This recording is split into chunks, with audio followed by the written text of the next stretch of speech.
السلام علیکم ورحمۃ اللہ وبرکاتہ۔ ناظرین کرام، اجمیر درگاہ سے متعلق ایک اور حیرت انگیز خبر سامنے آ رہی ہے۔ پھر اجمیر درگاہ میں پوجا کی اجازت کا مطالبہ کیا جا رہا ہے۔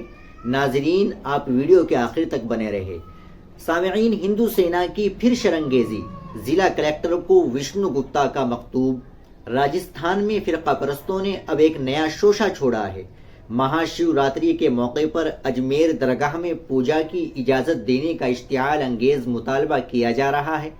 راجستھان کی ایک رپورٹ کے مطابق ہندو سینا نے ضلع کلکٹر کو خط لکھ کر یہ ناپاک مطالبہ کیا ہے۔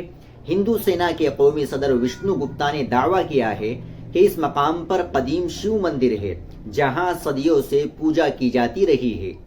ہندو سینا کے مطابق اس روایت کو زندہ رکھنے کے مقصد سے ضلع کلکٹر کو مہا شیوراتری پر خصوصی پوجا کرنے کی اجازت کے لیے خط لکھا گیا۔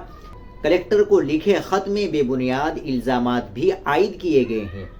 ہندو سینا کے قومی صدر نے کہا کہ اجمیر درگاہ ہندو مندروں کو گرا کر بنائی گئی۔ ناظرین، آپ اس خبر سے متعلق کیا کہیں گے؟ کمنٹ باکس میں ضرور بتائیں۔ ویڈیو کو لائک اور شیئر ضرور کریں۔ ہمارے چینل پر نئے ہو تو چینل کو بھی سبسکرائب کر لیں۔ ملتے ہیں انشاءاللہ اگلی ویڈیو کے ساتھ۔ السلام علیکم ورحمۃ اللہ وبرکاتہ۔